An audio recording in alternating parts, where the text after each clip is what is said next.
Ladies and gentlemen, please welcome Alexandra Wallace of Verizon Media and Paul Knox Clarke of the International Medical Corps.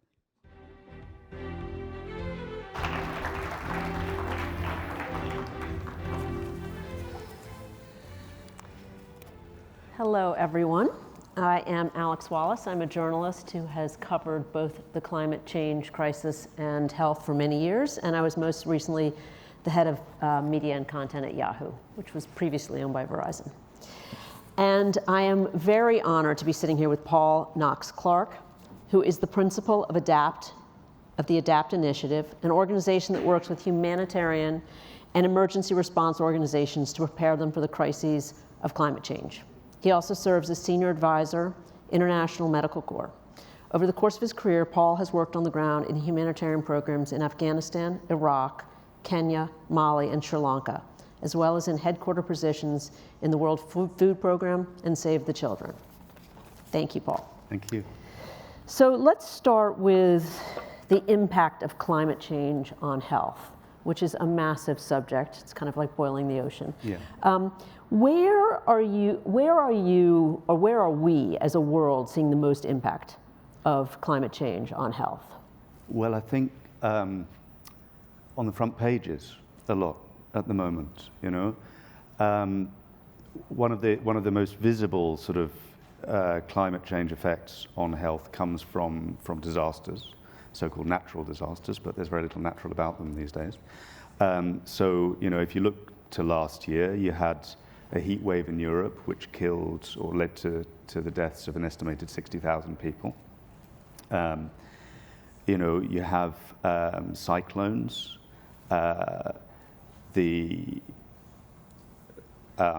Sorry, I'm freezing.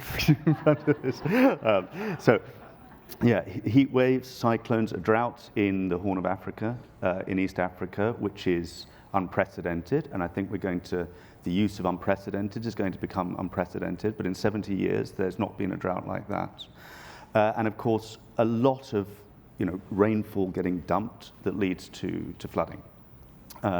We've seen that very sadly in Libya just now. Last year in Pakistan, many of you will remember, a third of the country was underwater. A third of Pakistan was underwater. And so you've got the direct impact of that, but you also then have the downstream health effects of these disasters. And as if that weren't enough bad news, that's only really the tip of the iceberg, because the IPCC, the Intergovernmental Panel on Climate Change, is very clear that the next 10 years see a phase change in terms of natural disasters. So we go into an entirely new world of much more frequent, much more destructive, much less predictable disasters of these kinds. So it's the tip of the iceberg. There is then the iceberg that perhaps we're not seeing yet, because it's not just about disasters, it's also the fact that a warmer, wetter world, whilst it's not good for many humans and also many creatures, it's very good for pathogens. So we're already seeing increase there was a huge spike in cholera last year, for example. There were 30 outbreaks of cholera, which is 10 more than has been the average previously. So you've got, I don't think we're really aware of this yet, but you've got more disease. Disease is moving, malaria is moving into populations who are not, who don't have resistance to it. And finally, in this toxic mix of different factors, you have the fact that people being affected by disasters and much more in front of cholera and malaria are also already much more vulnerable, because their food security is less good, the water security is less good, and so on. So all of these things are a really terrible risk profile for global health, and particularly in those countries, the fragile states, conflict-affected states where humanitarians work, which are simultaneously hit by more and get less support. Do you think after COVID, the world is more, you just said global health, I'm not sure anyone would have thought of global health, that there was a global health situation until COVID. Has that in some ways been helpful to wake up the world that we are actually all connected in terms of health? I think it cuts both ways to a degree, yes. I think it probably has. I think it's woken people up also to many of the risks and the importance of manufacturing, of supply chains, of all of these pieces and how vital they are. I'm not sure the world covers itself in glory in terms of the distribution of vaccine, for example, to the poor world or to people who were in these very vulnerable states.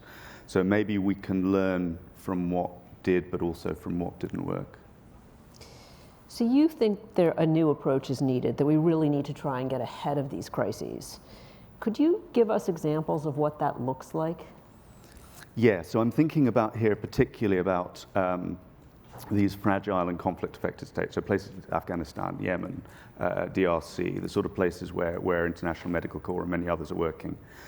And really, what they get now is a package which is very largely waiting for something bad to happen and then responding. And that saves many lives. It's very effective within the boundaries of what's done. But really the shift that we need is twofold. Firstly, getting ahead of crises, doing all of the work before crisis. Secondly, we can't rely on sort of sending stuff in from the G7 states. So it's about building the resiliency on the basis of what's there already. And maybe I can give some examples from IMC. I hope you don't mind if I use International Medical Corps, because I think they're really ahead of the game on some of this. With the first piece, getting ahead of crisis for health, that means providing health care, a basic standard of healthcare, so that people, when the crisis hits, they're not as vulnerable, so that they're not spending all of their money on healthcare, because in some places people spend up to 50% of their household income on healthcare, so that when the crisis hits, they've got reserves. So you provide sort of some developmental basis. IMC is looking into working with hospitals and other clinics in Pakistan, for example, so that they're less impacted and can continue to work when flooding occurs. So you harden the infrastructure. In Mali, they're working with the Ministry of Health and with communities on preparedness work. So getting the Ministry of Health, working with the Ministry of Health to identify what they will do in the situation of a heat wave or what they'll do in the situation of flooding. So you use preparedness. And then you've got this sort of layered approach at which the response is going to be that much more effective and that much more efficient because you did your homework beforehand. The bit about building up from what's actually there is, of course, very difficult in many of these states because they've been so badly affected by war, and governance often isn't able to reach all areas of the state. The state's contested. There's not so much to build on. But I think what IMC is doing, one thing I've seen in Lebanon, which I think is really interesting, is rather than being direct service providers, they are using the sort of quite sort of bitty private providers as the healthcare providers, and as the externals, they're just providing a certain element of quality assurance and vouchers and subsidies to allow people to access those private providers. So that's using the networks you've already got. And that's the direction I think we've got to be going in. Fewer big white Land Cruisers and more working on a context by context basis with the infrastructure, the private sector infrastructure and the community infrastructure that's there. That's a pretty big mind shift, kind of everyone arriving after a disaster and now everyone preparing for a disaster. Is there funding? Is there enough funding for here's how to harden your hospital? Not close. I mean, the mind shift is actually what we would expect in the US or in the UK where I come from, or Germany. So it's not really a mind shift, it's only just a mind shift in those particular contexts, isn't it? But these countries, although they are particularly vulnerable to the impacts of climate change, also don't get climate money. So the money that's negotiated at COP, very, very little of that goes to these countries because they don't meet the criteria, they don't have the structures which have been developed for climate funding. They don't get development funding because donors are very concerned that if they build a hospital, the hospital will get bombed. Yeah, so they don't want to make the investment, which leaves humanitarian funding. Now, as I think many people here will know, last year the number of people, and this is absent climate change, but last year the number of people in need of humanitarian assistance globally was 400 million. So that's more than the population of the United States. Or in metric terms, that's 26 of the 27 EU members. Yeah?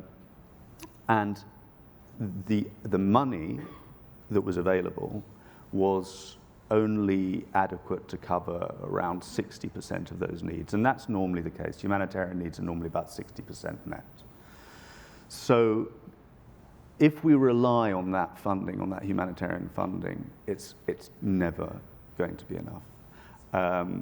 It's provided, 60% of it is provided by 5 liberal democracies. It's voluntary. There's no sort of international agreement that that money should be paid. So we need a complete rethink of development financing and climate financing so that these countries are not just too hard to help. Does the private sector have a role in this? Huge, I think. I mean, it takes us back to COVID, doesn't it?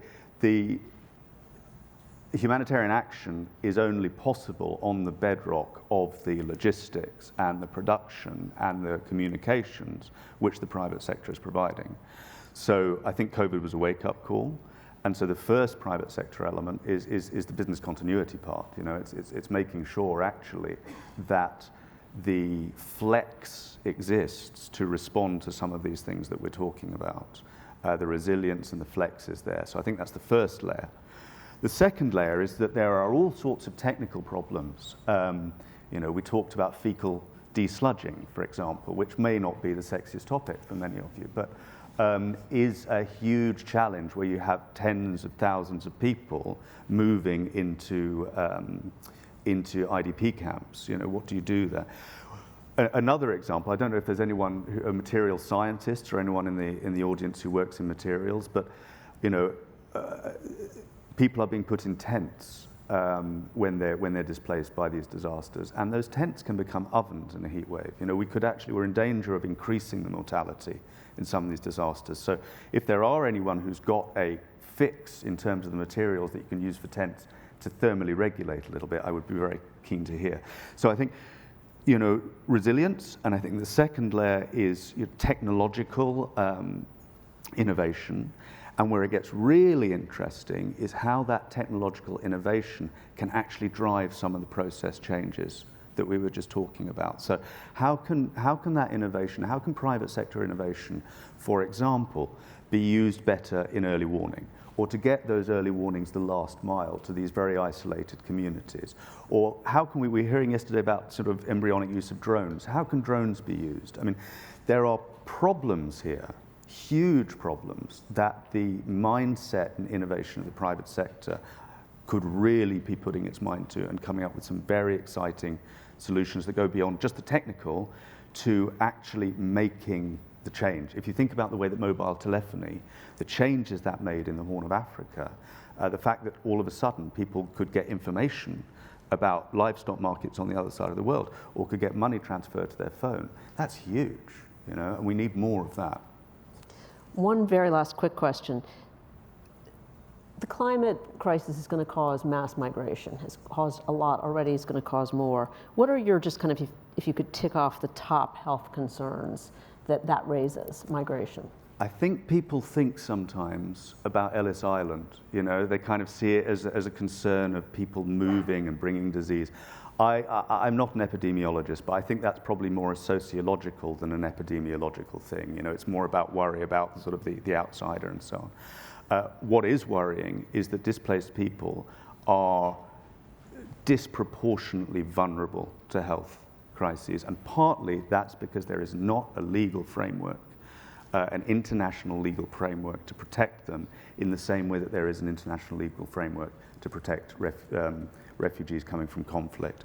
And political solutions to that are needed. Because what are we going to do, for example, when whole islands go underwater? You know, where do those people go? What does that state do? That's something that we need legal responses to. Well, you've given us a lot to think about, so thank you very much for your time. Thank you. Thank you.